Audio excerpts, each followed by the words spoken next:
Hey guys, it's Reis again, and welcome back to Fifth Period. Hello everyone, and welcome back for the very first episode of Fifth Period for 2024, the film podcast formerly hosted by two media teachers. But alas, I am all by my lonesome today. Hold back your gasps of devastation, because I assure you, my heart is broken enough for the both of us.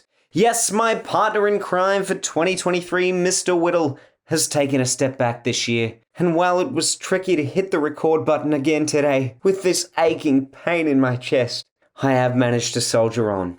If you are listening though, Wits, I would just like to say, whatever I said, whatever I did, I didn't mean it. I just want you back for good. Special thanks to the members of Take That, who reunited to brainstorm those beautiful words for me today. For those of you who are new to the podcast, each week we break down a different film that was screened as part of our film appreciation club at school. Sometimes they are absolute classics, and other times, well, they're Tim Burton's version of Alice in Wonderland. My name is Mr. Brown, and while Mr. Whittle is not with me now, he is still going to be headlining Film Club each week, so you can chat all things movies with him there. And hopefully he might make a few guest appearances for some podcasts down the line. Until then though, I do have a backlog of sound bites from last year that I can use to make him seem like he's still here. Isn't that right, Wits? Absolutely seamless. In addition to the discussion of Alice in Wonderland today, I'll be doing a student shout-out and also be joined by a brand new special guest to talk weekly watches and some of the latest tantalizing trailers that were released during the Super Bowl. So if you want to skip ahead to any of that, I will leave time codes in the description below. Our student appreciation today is a repeat customer. Reis was back in action to intro our first episode for the year. Now, I am super keen to get as many new students involved, but I will also wipe the slate clean from our 2023 intros. So if anyone wants to make a return and do something fun, fresh, and new, put your thinking caps on now. Now, Reis seemed to be a very appropriate choice for today, since Alice in Wonderland, was your suggestion after all. I do apologize in advance, as I didn't love the viewing experience, but I will say that it was bright, colourful, and whacky. So I can definitely see some parallels with you there. Reis is one of our Year 12s this year and a massive advocate for Film Club, bringing so much enthusiasm and energy each week. You know, they used to have those Duracell bunny ads where they just beat Eveready in a race? And then the Energizer battery ads, they would be Duracell in a race. And they actually would just list the brands. It was kind of like a full-on smear campaign for those companies. But anyway, Reis could run rings around all of them. So make sure you buy Reis batteries for all your appliances. And thank you heaps, Reis, for the intro and the film suggestion for the week. Alrighty, I've put it off long enough. Let's jump into that crazy, wacky mind of Tim Burton.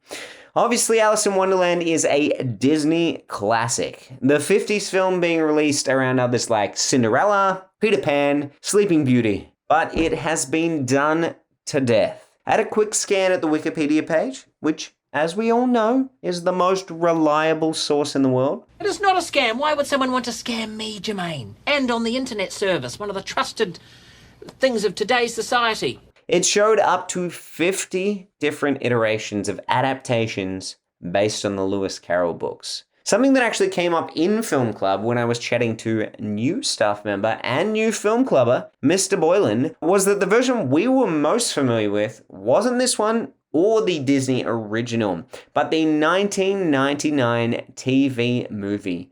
And to be honest, I think it's for a good reason that we remember that one. The cast was absolutely stacked with well-known actors. People like Ben Kingsley, Peter Ustinov, Christopher Lloyd, Robbie Coltrane, or Hagrid for those Harry Potter fans out there, Gene Wilder, Whoopi Goldberg, Martin Short, and a bunch more. I'd actually love to revisit that one, and while I was doing a little bit of research for this, I found a 4K version of it on YouTube. And what's more interesting it seems like it was a 4K version that was made with AI. So they used AI to digitally remaster it, and yeah, it looks great. So if anyone wants to check that out, the full thing is up on YouTube. And Martin Short as the Mad Hatter in that is the perfect way to help you forget all about how Johnny Depp played the character. Personal remarks are rude. Egad, you learn something new every day. Make a note of that, Marchie. Alrighty, let's move to the 2010 version. Tim Burton is no stranger to taking existing characters and stories and remaking them or reimagining them into his own wacky creations. We got things like James and the Giant Peach, Batman, Dumbo, even Planet of the Apes, but for me, tonally, this felt most like his version of Charlie and the Chocolate Factory. All of his films kind of have a similar feel to them, and I think a big contributor to that is his longtime collaboration with Danny Elfman. Elfman is an amazing composer, but for Burton often creates really similar sounding soundtracks. As soon as the credits kind of started, I was like, oh yeah, there's those familiar, hauntingly magical melodies. So we begin with a 7-year-old Alice, who has gotten all dolled up in her best makeup, ready for bed.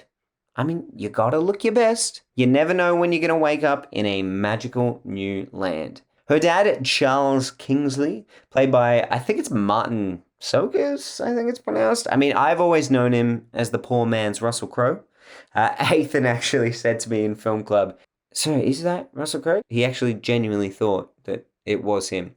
Anyway, he's putting his daughter's mind at ease about the delusions she is having, claiming she's gone bonkers and round the bend.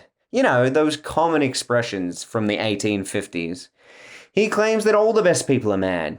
Not a great lesson to teach a child, but no time to dwell on that. We jump ahead to the future and are now greeted with a 19-year-old and very pale and sickly looking Alice, whose father has recently passed. Father! She is heading to an absolute rager of a party, filled with pompous characters who all kind of talk like this. She is tipped off that she will be proposed to by Hamish, who is basically Tim Burton's version of Nigel Thornberry. I'll do this with my hands.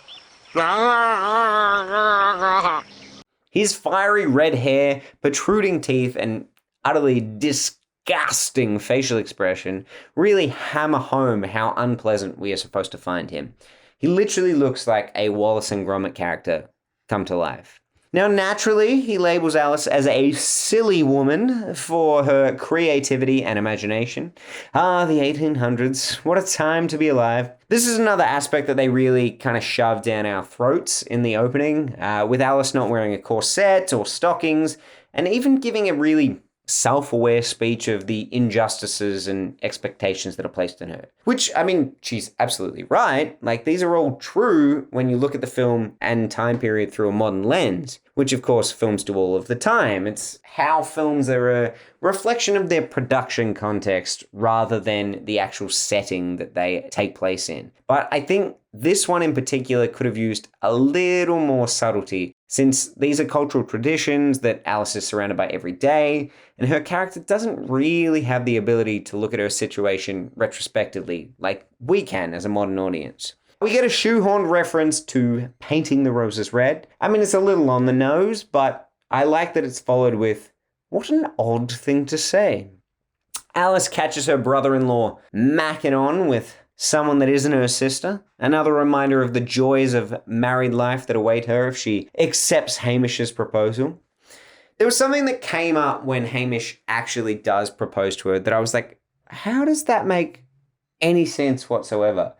Someone is watching the event unfold and trying to paint it, doing a portrait to capture this magical moment. But as soon as he proposes, it cuts to this person and they have an already finished painting of it all playing out.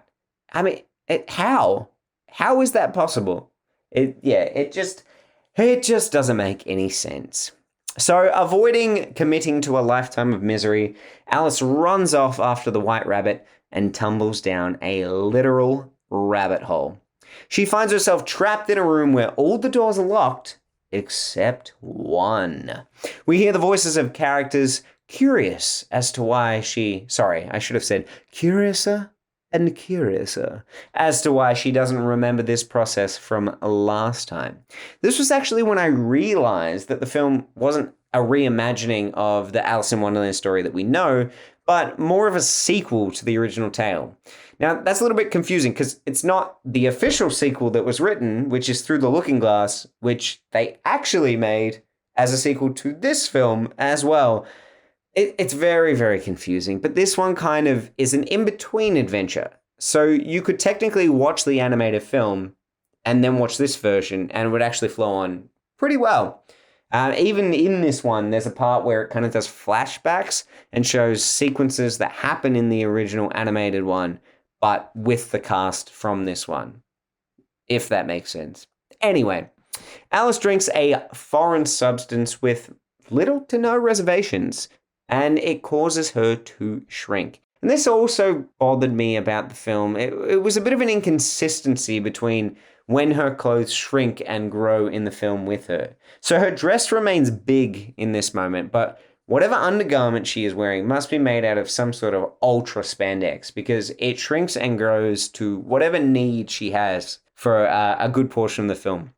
So the potion shrinks her, and then she finds cake that makes her bigger. Totally makes sense. Great metaphor. Cake makes me bigger too when I eat it. But she drinks and grows back and forth until she finds the right size to fit through the doorway and also grab the key. And she walks through into the magical CGI nightmare that the rest of the film takes place in. Now, to be fair, the film is praised for its visual effects, and look, it is a vibrant spectacle and totally suits the themes of the film, but I'm just not overly fond of the look personally. And more of that comes in with the characters rather than the world itself. Like, we get giant heads later on or changes in body proportions, and for me that just takes away from the actor's performance. But yeah, we'll get to that a little bit later on. So Alice meets a bunch of creatures that debate if she is the right Alice, which we later learn is more of a metaphor of her character development. But there is a real mix of characters with her. There's some fun ones, but for me, I also thought there was a couple of annoying ones. I'm not a huge fan of the mouse, but my least favorite would probably be Twiddledum and even Twiddledum. Played by Little Britain's own Matt Lucas. I often don't like the roles that he plays, but it's not actually a reflection of his acting. I think his acting is amazing because often he's supposed to play roles that are really weird or annoying characters, and if I'm not really liking those characters, then he's doing an amazing job of it. So yeah, I wasn't hugely fond of that, but I did really like seeing Alan Rickman pop up. That was a super nice surprise. I actually had seen this in cinemas, but had forgotten most of it. I mean, possibly repressed it, who knows? So it was a real delight when I heard Alan Rickman's voice. Clearly, though, he is just doing a Snape impersonation. Very slow, deliberate, sarcastic speech. We learn from him, though, that Alice is supposed to kill the Jabberwocky right before everyone gets attacked by the Bandersnatch. It's a pretty graphic scene. I mean, the mouse gouges its eye out. It's brutal. I know there were definitely some people in film club who were scarred by seeing that. This is also when we meet Crispin Glover's character, once again playing his classic role of the creepy thin man. Creepy thin man. Apparently he wasn't creepy and thin enough, though, because they made the bizarre choice to superimpose his head on a CGI body just so that they could make him the slightest bit taller. Why? He is so good with his physicality. I mean, go back to the original Back to the Future when he's just like sitting at the diner and Marty's watching him and he does this really big show of being like, what? I mean, they rob him of the ability to show off his talents in that physical element. And it's really distracting when you watch it.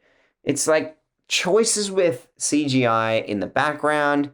They're fine. I get it. It's a magical world. They're trying this new experimental kind of stuff at the time. But for me, the character CGI stuff really, really bothered me. It's the Will Smith, Aladdin, head on top of a CGI bodybuilder, nipples super realistic. It's that whole nightmare all over again. Speaking of transforming characters with CGI, though, we also meet the Red Queen, Helena Bonham Carter, who at the time was still married to Tim Burton. Alas, no more. I feel like the way he represents her in films might have been a bit of a giveaway that their marriage was a bit tense. I mean, she's never seen in a super positive light, but I will say she is very well suited to this role. She throws out the classic "off with their heads" line, and she says it to a frog. So I'm actually kind of curious how do you decapitate a frog? I mean, they're basically just a head with legs. So yeah, that would have been interesting to actually see play out. But I can see that in this film they're really trying to emphasize that she does the off with the heads thing, perhaps because she's haunted by the size of her own bulbous dome. It is ginormous. It would give anyone a complex. It feels very much like So I Married an Axe Murderer, when the kid's sitting in front of the TV and Mike Myers is just slinging Scottish taunts at him.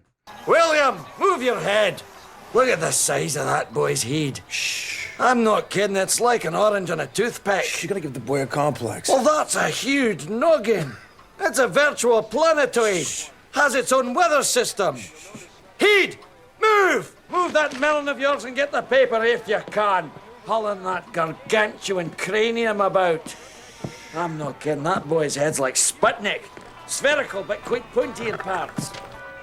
He'll be crying himself to sleep tonight on his huge pillow. Alice meets the Cheshire Cat.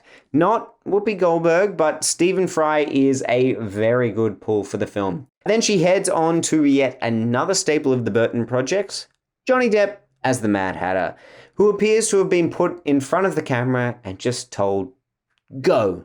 I actually really like Johnny Depp in a heap of films, but this performance for me is lackluster at best.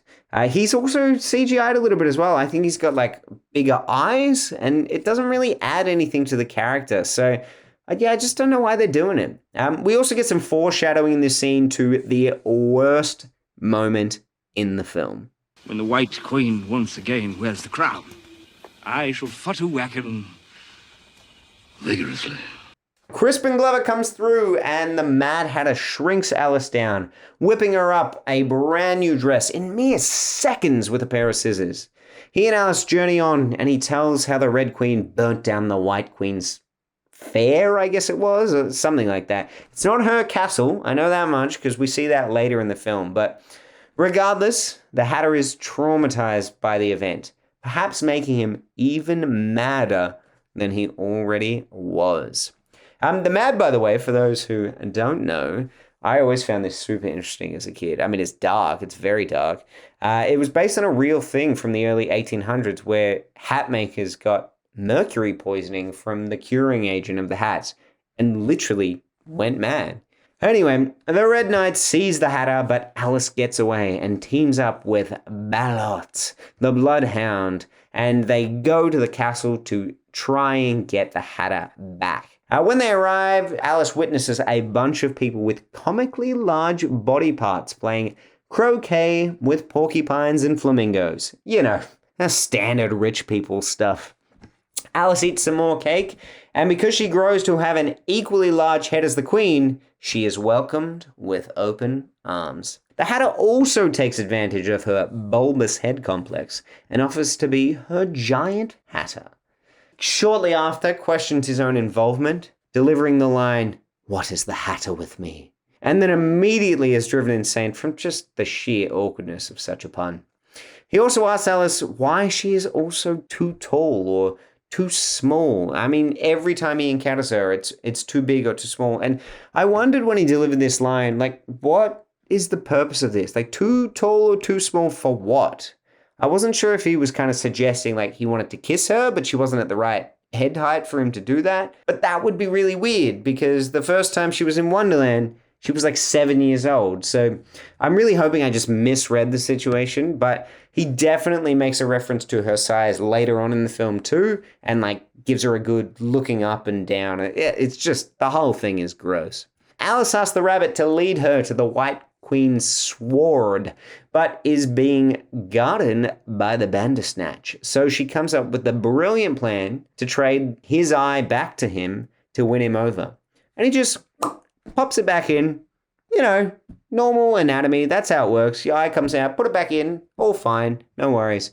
But even if that did actually work, he wanted to kill Alice well before his eye came out. So I don't understand how her giving that back to him, now all of a sudden they're friends.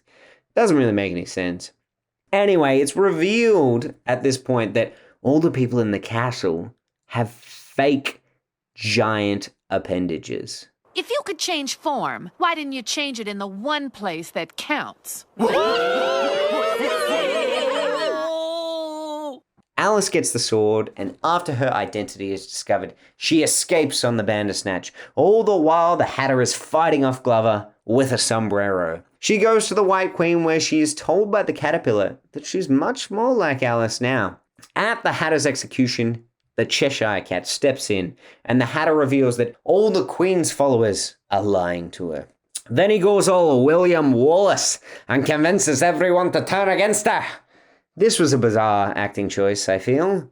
Why the Scottish accent? It does not add anything to it. Anyway, so she releases a dangerous dodo and then sets the Jabberwocky from stun to kill. It's a Toy Story reference there for fans in the know. All the goodies and baddies come together for the big final battle. It's a seemingly pointless giant crowd though, because I mean only the nominated one champion from either side gets to fight. So I don't understand why the entire army is there. Surely they had better things to be doing. And I mean, ultimately they do all end up fighting, but that definitely wasn't the plan at the beginning of the sequence. So yeah, it feels like a little bit of a plot hole. So Alice fights the Jabberwocky, listing all the impossible things she's seen before chopping off his head. It causes everyone to stop following the Red Queen, and the crown goes back to the White Queen. The Red Queen and Glover are banished together, and things actually get really dark when he first tries to kill her and then himself rather than go with her. It is dark, but nothing could possibly be as dark as what happens next. I have to warn you guys, this moment was the only part that I had remembered from the first time I watched the film, and no matter how hard I tried to forget it, it haunted me in my dreams.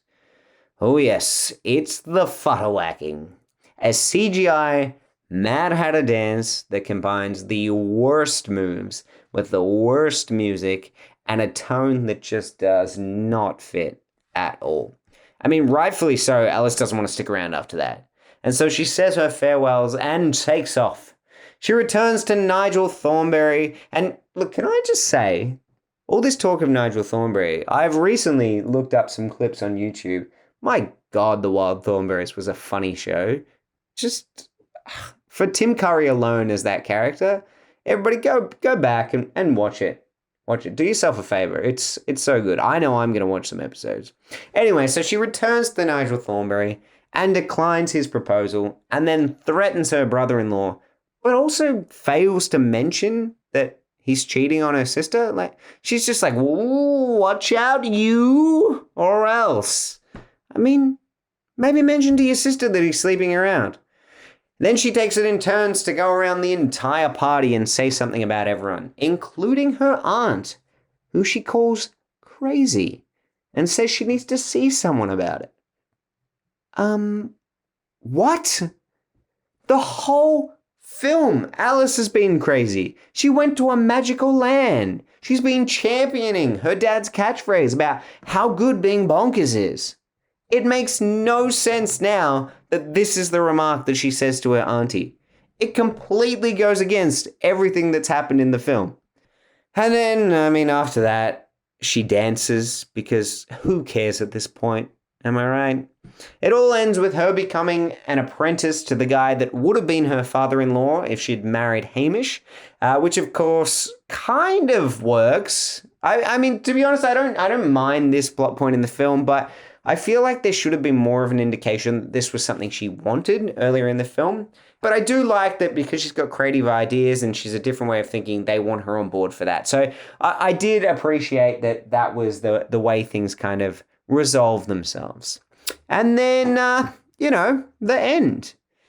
Look, Reis, it wasn't for me, obviously, but there were some fun moments along the way. And I mean, that's the beauty of Film Club, right? I mean, people pick different films, people have different preferences and favorites. I'm sure you are not alone in your absolute love of this film. In fact, I think a couple of other people also picked it as the top one for this week. So yeah, I mean, it didn't land for me, but I certainly think it was a fun way to kick things off.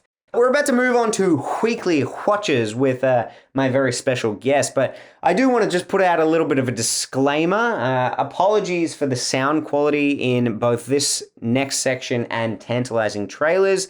Unfortunately, our location that we were recording this in was not on our side. There were a few interruptions and things like that, but I hope the banter is enough to carry it through. Weekly watches, weekly watches. I love you. Joining me today, we have a very special guest. He is a brand new staff member of the school and has already made an appearance at our first film club, where, might I say, he received a very warm welcome from the students. Put your hands together for Mr. Boyland. What an introduction. Hey! Sorry, I couldn't resist, man. Thank you, Mr. Brown. Good to be here on the podcast. Had a very good first showing at Film Club. What was it like being in that kind of an environment? Well, I think just the environment's just super positive. I think that's a good place for people to come to. Whether you've got a really hardcore interest in the movie of the week or not, or you just want to be around people who like talking about movies. I think that's a place that anyone, should feel pretty welcome to come, and, certainly got made to feel welcome the first time around. So. Yeah, absolutely. And it was a really good mix too. I mean, we've got our regulars who have been coming back, but obviously there's a bit of a hole in Film Club because the Year 12s were some of our biggest supporters last year. But it was really cool just to see Year 7s that had turned up for the first time, not really knowing what to expect, but yeah, getting really into it. So yeah, I was thrilled. Yeah, it was really good. A really good mix of ages. I'm hoping that some of my Year 7s and 8s will continue to sort of rock up over the few weeks as they're getting settled into their years. There's been some good film discussions already in classes with some interesting taste, so hopefully that's reflected in some attendance at Film Club. Yes, and look, Mr. Whittle and I were very strong on our opinions of film, so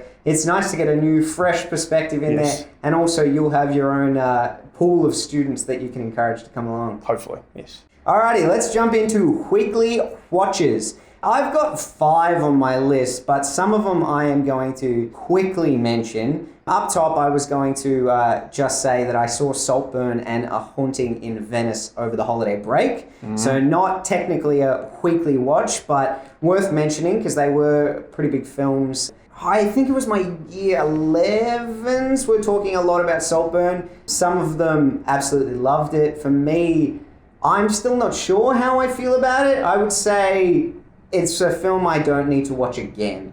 That's how I categorize it. Well, that's the thing. I'm wondering if a second watching is going to make me feel a little bit different about it, and I'm not preparing myself for 2 particular scenes, maybe 3 particular scenes that had been long discussed before. Really, I'd even got my eyes in front of the movie. Everyone knew about the certain things in the bathtub and everything like that. It's a meme-heavy movie. Exactly. So it's hard sometimes to remove that framing, particularly of the first time you're watching it. So maybe sort of after the second viewing, I don't know, might be feeling a little bit differently about it. I think my main takeaway from that film was reminding me how old I was, that this is now like a period piece film, in the mid-2000s, and they were ripping out copies of The Deathly Hallows and talking about that. I'm like, oh no, this is not great. But outside of that, I thought it was quite interesting. Jacob Elordi's obviously someone who continues to, his star and stock continue to rise. So it's good to see him, in a sort of different kind of film, different accent as well. Yeah, for me, it was just the next in the current craze of eat the rich type films. Looking at films like The Menu as well. It's just based on what's going on in the world at the moment with cancel culture and things like that, this is always going to be a really prominent theme that comes up in films. Yeah, that's the feeling out there basically at the moment. So you're going to get artists who are like wanting to unpack that in some different sort of forms. And this one, sort of like a little bit of a coming of age, high school-y sort of drama, obsession, and different kind of almost like a lust for power and people can almost look like a little bit. So no, it was interesting. I mean, yeah, good to see. Barry Keoghan's does some. He's a bit of a weird cat. He is. I did hear that some of those more controversial scenes were improvised by him as well. So it's a bold artistic decision. Yeah. Oh, look, I'm used to seeing him in roles like this now. This is kind of like he's been typecast as the weirdo. A little bit, and he does give off some awkward sort of vibes. I'll be keen to see him do a few different things, I guess. But I don't know if we're seeing him in the next Matt Reeves Batman film or not. We had a chat about this that we could probably do without a Batman movie that's got the Joker in it, but that's okay. Yeah, or at least a Joker that's depicted in that way. I've just come off the back of watching the animated series episode where Harley Quinn first makes an appearance, and Mark Hamill is just killing it. He is he is Joker. For me, that's all. And when everyone always talks about it, like whether you're Jack Nicholson or Cesar Romero or Heath Ledger, or for the few who are Jared Leto Joker fans, I'm sure there are a couple. But yeah, no, Mark Hamill's always like the voice of Joker for me. Similar to Kevin Conroy's the voice of Batman, rest in peace. So those two are always good. So yeah, Batman the Animated Series still stacks as like probably the best depiction of the Dark Knight, I reckon. So. Yeah, it's a shame you didn't get to meet Javier, who was in Year 12 last year. Oh, right. He loves the animated series, That's I'm sure he good. would love to chat about that with you. Definitely. So the other one I mentioned, and I will just quickly touch on this, Haunting in Venice. So the latest in the Poirot films. I'm a big Agatha Christie fan. I really liked all the old Poirot films. David Suchet as Poirot. Who else? I can't remember off the top of my head.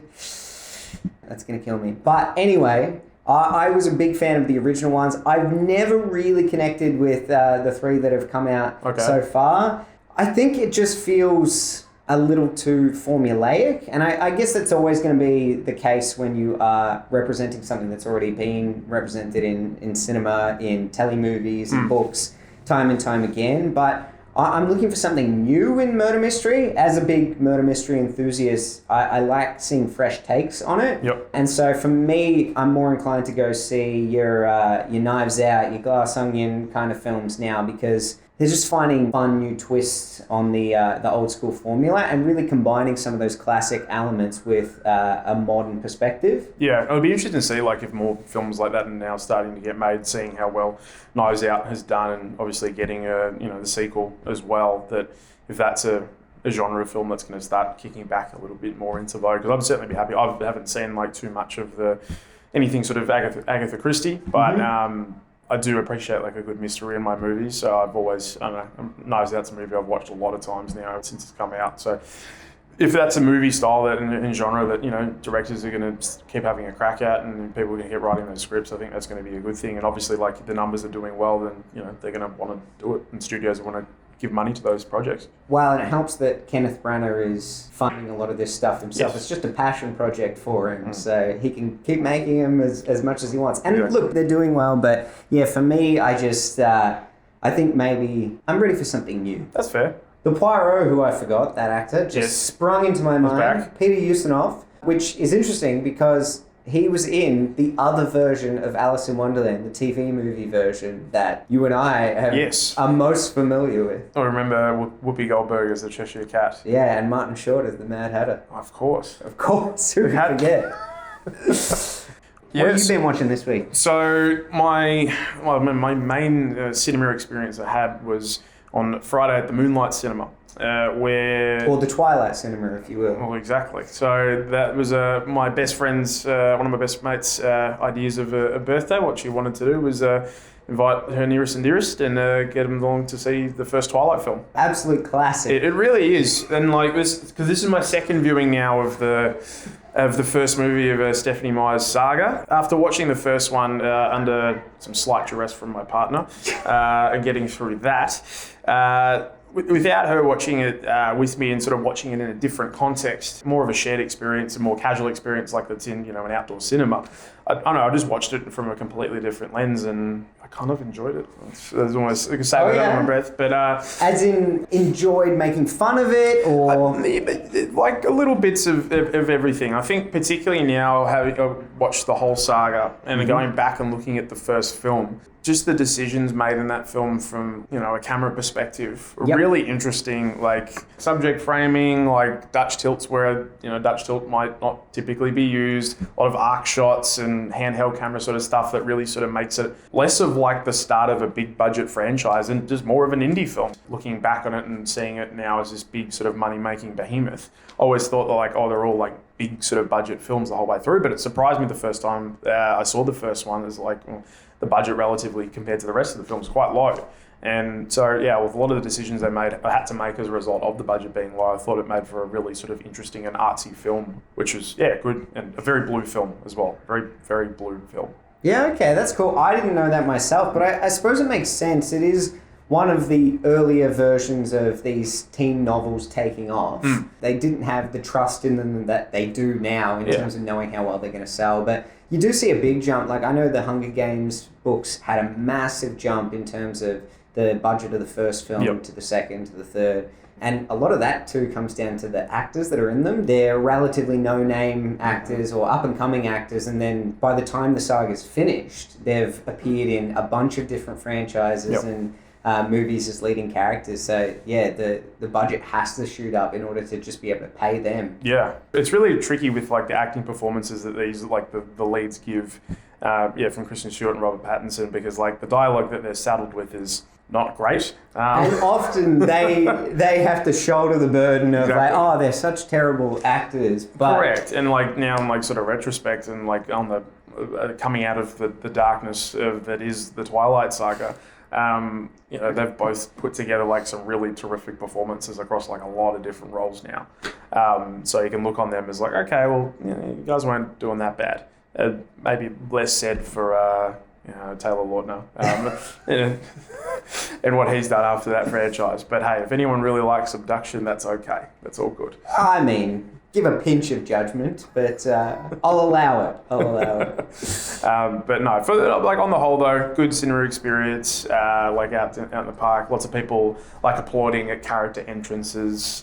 Big applause for Edward's first scene. Bit of booze for Jacob's first scene, repeating the lines out loud with the actors for some like pretty like famous dialogue that's very cringeworthy but really funny at the same time. So yeah, like a good cinema experience. Dialogue that's written is very different to dialogue when it's spoken. So if you see that written in a book, you might think nothing of it. But as soon as it's delivered, it's very melodramatic and exaggerated and over the top. Yeah, like the first sort of scene where like the two leads meet in class is really like some the sniffing scene. Sniffing and like biting of the lip and some very puzzling facial expressions and I'm like that's certainly that was a choice and everyone in the Botanic Gardens were like laughing like proper belly laughs for that. That makes me very pleased. That was good. Yeah, awesome. So Twilight was good, and then in terms of home media, what I kicked on to, a film that had been on my docket for a really long time, but I never got around to watching it, was David Cronenberg's A History of Violence. Oh, absolute classic. The first time I've seen Viggo Mortensen not playing a future king of Gondor, so it was really interesting to see him in like a completely different role.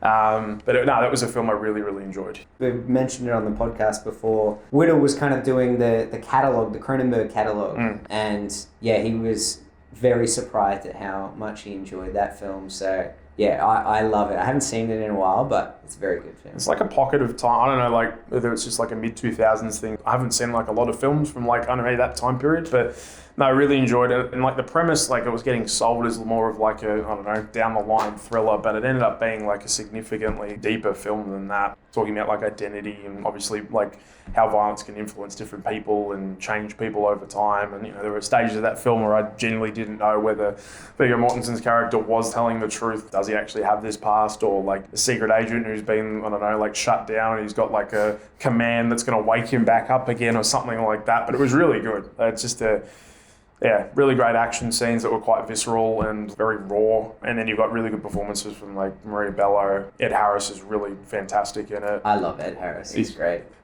William Hurt. The only bad thing I think about his whole performance, there probably wasn't more of it in the film. Those kinds of performances really sell that, but as you said, it's really clever storytelling as well in terms of how much information is revealed to the audience and at what times throughout the film. Yep. Yeah, it really does kind of keep you on the edge of your seat and questioning all of the elements of it. Definitely. Nice. Next up for me, I'm going to pair off again. 2 films that I was not expecting much from, but had a bit of curiosity about it and went in and saw both Dungeons and Dragons, Honor Among Thieves, for those diehard fans out there, and The Marvels. So neither of which had been receiving very positive reviews, but I had a lot of fun with both of them. Yeah. Dungeons and Dragons in particular, I really liked Chris Pine's character in it. Like, he's really good with comedy. I don't think he gets enough credit with how good his comedic chops are. But as soon as I saw that Hugh Grant was making an appearance in it, I was sold. Okay. I love Hugh Grant in basically any role that he plays. I love that he takes on these really ridiculous, fantastical roles, but he doesn't care about them at all.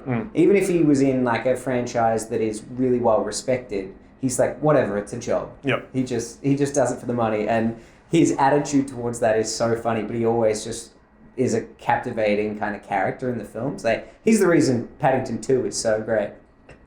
But no, I thought it was fun. I'm not a D&D player. I have a curiosity for the game. I find it interesting chatting to people who do play it and like hearing about the campaigns and stuff, but I've never personally played it. But you don't need to connect with this film. It's just a fantasy film. Yep. And some of the effects and sequences were really cool. In particular, there is this teleportation device in it and a sequence where they basically have to sneak their way inside a carriage using this teleportation device that they have to press up against the carriage. And the way in which the visual effects are done in that scene to let it play out are awesome. Really, really fun. Right. In terms of the Marvels, look, I'm not going to tell you it's a good film. I wouldn't say it's a good film, but it's fine. It doesn't deserve the criticism that it's getting. Fine for Marvel is almost a good thing at the moment. Well, and perhaps that's why I was looking on it more kindly, because my last few Marvel films that I've seen, I've been very disappointed with, especially something like Ant-Man. The third Ant-Man was a bit rubbish, whereas the characters in particular, like I love Monica Rambeau. I really liked Carol Danvers' character, especially in this. Like, I didn't think much of her in the first film, the first Captain Marvel, but I think she's more fun in this. They've kind of loosened her character up a little bit more. I think that was necessary. I don't know, that seemed to be like a lot of the criticism that, like, this needed to get a slightly more fluid and looser performance from Brie Larson. And I still haven't seen it yet, mainly because of similar reasons and like a bit of the flack it was getting. And I was like, I'll probably just wait for it to get across to Disney Plus. So I think, I do look forward to checking it out because I'm a big Marvel head, have like grown up on the comics, particularly more experienced probably with Monica Rambeau's character. And like her appearances in the Avengers and stuff like that versus Carol Danvers, who probably came in a little bit more later. Like, she's had some really great storylines where, been battling like an alcohol addiction and everything like that. Right. Really interesting portrayal of that character there. But the Monica Rambeau character has been fantastic, and then Kamala Khan has been one of the best introductions across comics for Marvel in like the last 15-20 years, and definitely when they've been able to get franchises and characters to continue to widen the representation that they now have in their library that wasn't there when Marvel started, I think is fantastic. And I really enjoyed her series as well. I thought that was light, it was fun. I really loved it, especially with this film and those other characters that have been more serious. She brought a lot of the comedy to it. Yep. It's just fun. A quality gag in it, and this isn't sort of giving anything major away, but a quality gag is that one of the planets that they go to is a musical planet. I have heard this. This is such a bizarre choice, but it's just really fun watching Carol and Monica go through, and they're quite serious about it, and then Kamala's just dancing in the background with everyone else. Like, I love it. It's so great. It's been a hard thing, I don't know, for some people, with how big and cataclysmic Endgame and Infinity War were. The fact that we've gone back to maybe some lighter Marvel films is like a bad thing, but I think that's a good thing. I reckon they need to start stripping them back and simplifying plot lines. It doesn't have to be like setting up for 6 films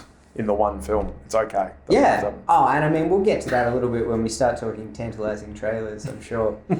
So at the moment, what my project has been when I get time in front of a screen, completing my remaining 007 films. Ah, yes. You did mention this earlier. So I've been knocking a few over of late. A lot of the ones I haven't seen so far, I've watched, I think maybe already 8 or 9 this year. Okay. I've almost finished.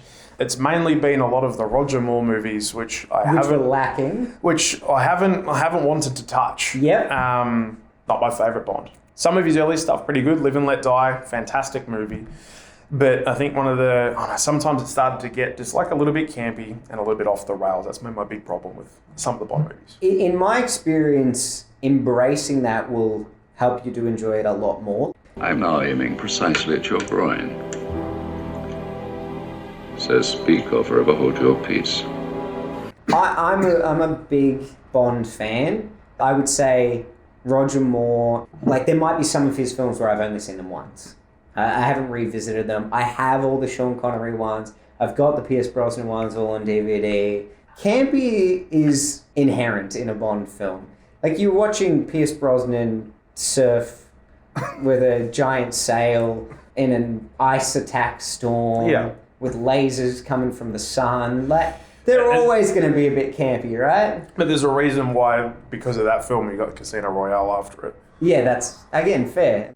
It's a tricky part of Bond is like that recipe almost is like, I think there does need to be camp in a Bond film, but sometimes it's like when it outweighs everything else, it can be a little bit tricky. Like the last one I watched, Octopussy, was, I don't know, that plot started to get a little bit fantastical. It was hard to sort of like, okay, Bond's wearing a clown costume, let's go. And like the twin antagonists in that, not as memorable as some of the other Bond villains. Like that's a big part of like that whole franchise is the fact that he's got a pretty cool rogues gallery of characters. Yeah. Like I'd come off the back of watching Moonraker, and that is like 80s space race sci-fi cheese, which I really enjoyed. Spy Who Loved Me with Carl Stromberg and his like underwater base, which was and really the cool. opening of The Spy Who Loved Me. Really good. Amazing. So all those I sort of liked, but Octopussy started to lose me a little bit, but I think that now I've cleansed the palate with a Daniel Craig or something and then go back to it. Well, I think the only ones I've still got left to do are The Living Daylights, the first Timothy Dalton film, and that could be it. It has been good to sort of look at all the different Bond movies and see all the different things that all the different actors have brought. Some of like Roger Moore's are like my favourite. I think like View to a Kill is like a really fun movie with Grace Jones and Christopher Walken. Yep. Live and Let Die is really good. Man with the Golden Gun with Christopher Lee is like awesome, as you'd expect for the actor of his gravitas. So it's been interesting to sort of go back and complete these, and most of the time, as you said, approaching it with a bit of a lighter lens is not a bad thing. What's your favourite? GoldenEye. I know that's it's great. It gets everything right. Like I think that's the best Pierce Brosnan performance. Though I think Tomorrow Never Dies is really underrated. I really like that film. I like that film too. I think the comedy in that film is great, and the gadgets, like with the remote control car, awesome. But it does take a steep turn after that. Yeah, World Is Not Enough is. It started to get off the rails a little bit. Sophie Marceau, like as the Christmas villain. Jones. Yeah, Denise Richards is not. Yeah, didn't love her in that one. But like Electra King is like the main antagonist after like they set up Robert Carlyle as this big bad who can't feel pain and stuff. It's like, wow, he's not really the main antagonist. It's basically he's been like he's got like reverse Stockholm syndrome, essentially what's happened or whatever it is. So yeah, parts of that film didn't really work, but that part of the film I really liked. But yeah, GoldenEye will always have like a special place in my heart. Yeah, balances everything well. It's got Sean Bean, which is great. Femke Jensen's like really great as in on the top in that. Yeah, she's crazy. That's a perfect Bond movie for me. Always will be. Nice. So. My last film for weekly watches is Self-Reliance. So it is the new Lonely Island film. I believe they produced it. It's based on the Ralph Waldo Emerson essay about self-belief and not counting on other people and being able to achieve things in life yourself. Yep. And so the whole film is a metaphor for that. But essentially, it's a Jake Johnson film. He's in the leading role, and I think he directed it. Yeah, it debuted. There you go. And he does a fantastic job. Like, he's got a really nice balance of drama and comedy in the film. Like, you really feel for his character at times, but in an instant, it snaps to really witty dialogue and quirky kind of scenarios. But essentially, he's a bit of a nobody. He's a washout. His relationship has ended, but he hasn't been able to quite move on from it. Yeah, really emphasizing how his whole world revolved around being in that relationship. One day, Andy Samberg pulls up to him in a limousine and offers him $1 million if he can last the next 30 days with assassins coming to kill him. And originally he's a little bit hesitant, but when he figures out the loophole that they can't kill him provided he is with someone else, then he decides he will do it. And so it's all about him struggling to actually surround himself with people for the next 30 days because of how much his life has kind of tanked. So he doesn't really have anyone he can turn to. Right. And those that he can don't really believe him because he's proved to be so unreliable in his life. That's a solid premise for a film. It's very cool. Yeah. And it's interesting how it plays out and the twists and turns that it takes. Okay. Yeah, so highly recommend that one. It's called Self-Reliance. Jake Johnson's comedic chops are pretty unquestioned, I think. Very interested to see what he does in that kind of role. A little bit New different. Girl, Let's Be Cops. Yes, both projects I highly enjoyed. Nick Miller's one of the best TV characters, I think, of all time. I think everyone can see a little bit of themselves in Nick Miller. Yeah, inability to do anything. That's what I see. Banging your head against the wall, Yeah. and that's fine. Shout out to Nick Miller. It sounds like a couple on your list I'll have to turn my eye to over the weekend. Oh yeah, and that's my favourite part about this. Like just being like, I hadn't thought of that. Maybe I'll go check it out. Cool, let's move on to Tantalising Trailers. Trailers. Tantalising films. Trailers. Don't know if we'll be a fan. How will it be? We'll know in time. So big week for trailers with the Super Bowl. Always. I always get very excited about the Super Bowl, not because of the game itself. The halftime show. Couldn't care less. Not about the halftime show either, but the commercials. The commercials, exactly. But specifically the trailers that come out at the time of the Super Bowl. They obviously are films that are highly anticipated because they're trying to maximize on the popularity of the Super Bowl. Yeah, so many eyes on that whole day, even if you, regardless of whether you're a football fan, and particularly this year with a lot of new eyes being brought to the game through Travis Kelce and Taylor Swift's relationship. So, which we all get behind. Exactly. So, So we've got a few double-ups, but we've also got some individual ones. Before we jump into the Super Bowl trailers, I actually wanted to kick things off with A Quiet Place Day One. I think it's probably just outside the realm of the last week of trailers, but it's a relatively new one. I'm excited. I'm really excited for it. I was a little hesitant when I found out that John Krasinski would not be returning to direct, but after seeing the first trailer, all of my fears have been alleviated. It looks really, really good. Yeah, I'm excited to see sort of this world sort of get pulled apart a little bit more. I wasn't sure sort of how to feel about it because the premise of the first two films was reasonably simple. Like they didn't try to unpack where the creatures had come from too much. And I was like, I wonder if they'll leave that for another film. And this is, sort of what the tagline sort of talked about in the trailers, sort of working out where they've come from and what sort of brought these creatures potentially to the planet. I don't want it to turn into too much of a big sort of world building sort of thing, but any time sort of spent in that Quiet Place universe, I guess, I'm excited to, particularly with the actors who they've got on the cast. Lupita Nyong'o, obviously, just terrific in everything that she does, and then and Joseph Quinn, who is particularly having a very good day today because he just got announced as one of the newest members of Marvel's first family. He'll be playing the Human Torch in Fantastic Four. So there you go. I had no idea. So Eddie Munson, Quiet Place, and now part of the Marvel family. So not a bad little run for him. So yeah. Okay, I can get around that. Yeah. I was so engrossed with it. And I really like when you take a familiar concept or a familiar franchise, but then you put it in a different context. So we've got different locations, but we've also got just the different timing and how things are going to kind of start up. And one of the best things about seeing A Quiet Place Part 2 was that opening scene where we saw the characters that we know responding to the event as it unfolds. So to be able to get all of that within the film, I think that'll be cool. Yeah, I'm looking forward to that. And it's good having big actors who are interested in horror films. I think that's always a good thing. Lupita Nyong'o's obviously got history with a really great little film called Little Monsters. Yes, that was fun. and then obviously being in Us, she's fantastic in that. So, the fact that it's a genre that she keeps wanting to come back to, always keen on horror and supporting the genre. And like I said, Josh Quinn, one of the the it names, I guess, at the moment. So it'd be fantastic to see him in something else. Quiet Place Day One's going to be fantastic. Yeah, nice. Next on my list, and I know you've definitely seen it because you were the one that told me to watch the trailer, Deadpool and Wolverine. We've officially got a title for the third Deadpool film. It looks awesome. Yeah. It looks so good. Can't wait. I was slightly hesitant on seeing Deadpool being Disney-fied, I guess. Obviously, the first two Deadpool films are notorious for being, some of the most full frontal, sometimes literally, movies in with comic book characters, and as a superhero movie. So the fact that we got a particular joke at the start of that trailer, I think within the first 15 seconds. Yep.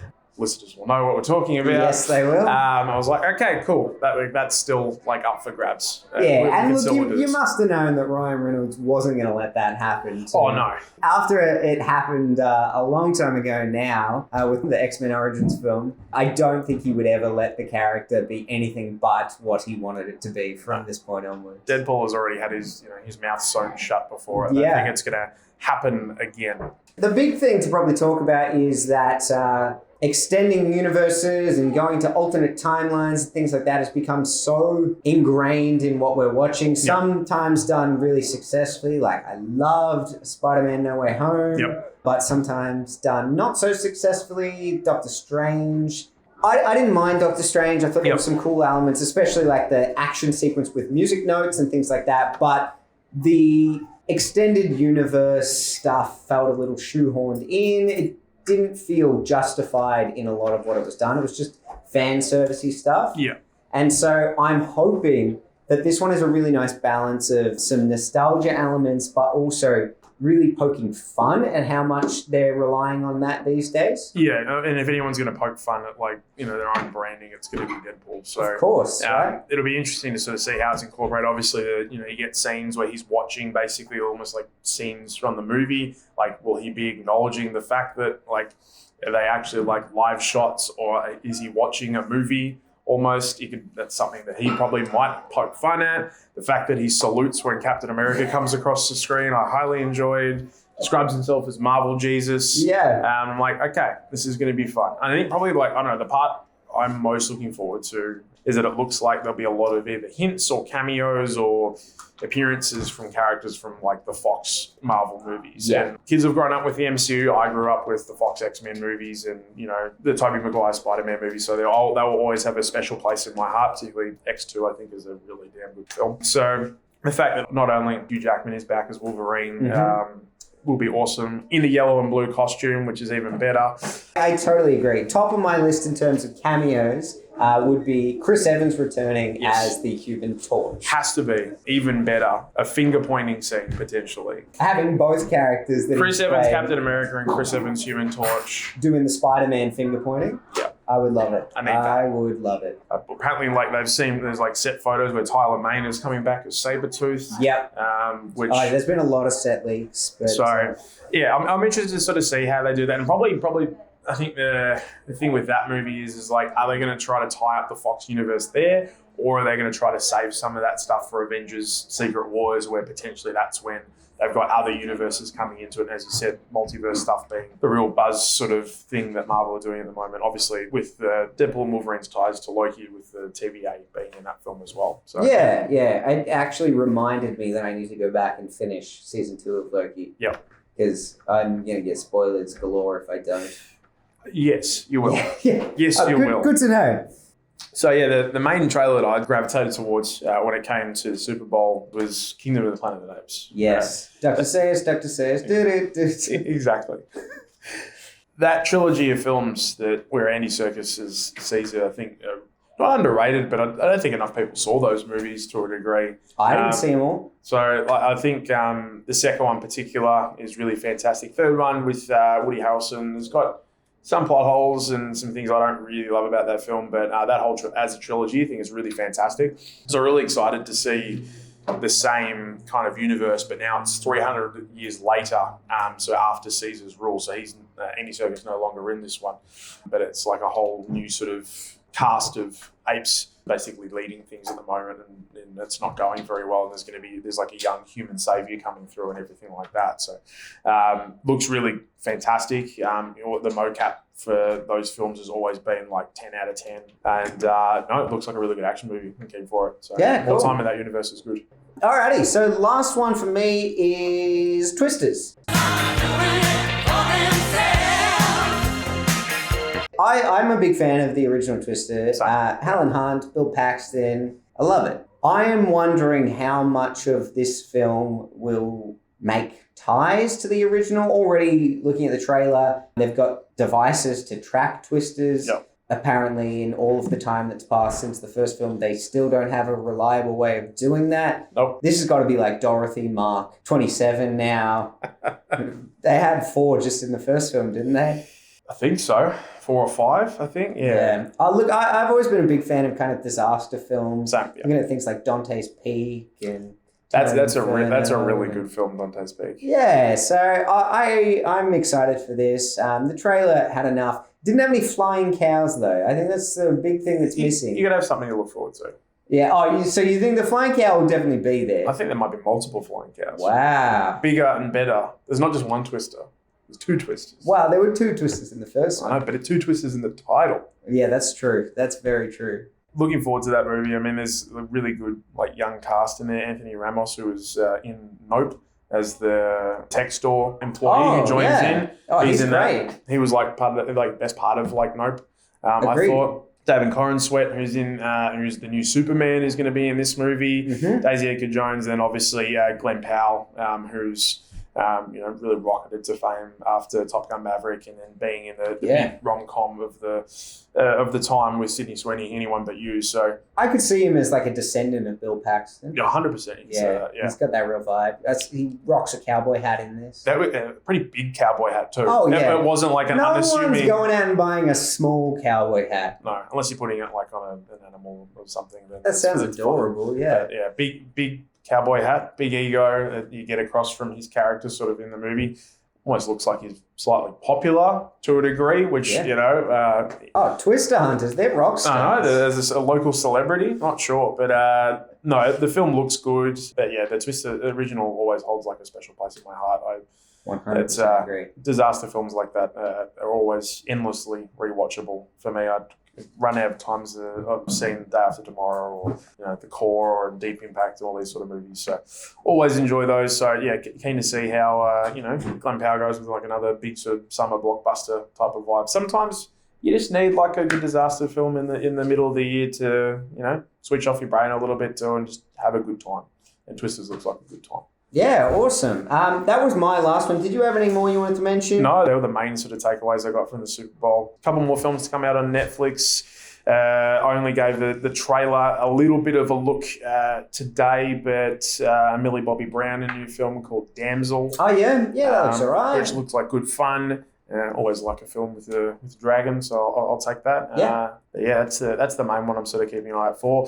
And then the last couple that have got some new trailers. I've already had trailers from these films before, but the new Godzilla and Kong movie, the new Empire, that's going to be kind of switch off to and just have a good time of big things hitting each other. It looks like that's going to continue and be really fun. I really like the franchise they've built there. I haven't yet watched the Apple TV series about Monarch with Kurt Russell and Wyatt Russell. Yeah, so I haven't, but Witz was a big advocate for it. So I've heard nothing but good things about it. And obviously, it's probably not a bad idea if you're getting going across time periods. If you want to get someone to play an older version of a character, get their dad. Yeah, and particularly when they're both really good actors. It works. It totally works. And then the last one I did see, got another trailer for The Fall Guy. Yeah, so that again is one that we've talked about a couple of times, but you're absolutely right. The new trailer looks great. Yeah, it's that film looks like it's going to be a really good time.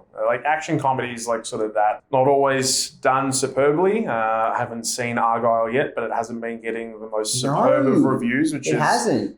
Crushing me a little bit because I really like Matthew Vaughn's films, and I think on paper it looked great, but apparently not so good. But I don't know. I'll have to see why it's not so good. So. It's the flat top.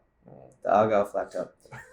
Thank you so much for coming on today. Hopefully we can make this a regular thing. Absolutely. Or have you cameo for future episodes. I trust you'll be making an appearance at Film Club tomorrow. I'll be there. I say tomorrow, but who knows when I'm going to release this recording. The one thing I wanted to clarify before you head off is, now I know it's spelled Boyland, but your preferred pronunciation is Boyland, isn't it? Oh, no, the total opposite. Oh, no, I see, my understanding was that I know there's a lot of surnames that have sort of a silent letter on the end, but yours is the reverse of that. There's no D, but you add that. No, a lot of people put the D on the end of my name. Is that right? And I don't know where it comes from. But no, it's just Boyland. The easiest way I like to explain it to people, it's like boiling without the G. Right. Or Boyland without the D. Exactly. Yeah. But that just confuses people even more. Well, thank you very much for coming on, mate. It's been a pleasure. Absolutely. Well, that's pretty much all we have for today. As always, guys, though, I do want to just remind you to like and subscribe to stay up to date with future episodes. Also, those who are missing Mr. Whittle already, remember to check out the channel and catch up on all 33 of last year's episodes. Plenty of Whittle to go around there. I'm actually hoping to mix things up a little bit this year and am already planning a few different game type segments or even opportunities for students or listeners to write in with questions to be addressed in future weeks. So if you've got any feedback or suggestions with segments of your own, make sure you comment below. It is great to be back, guys, and I will catch you at the next film club. Right, Mr. Whittle?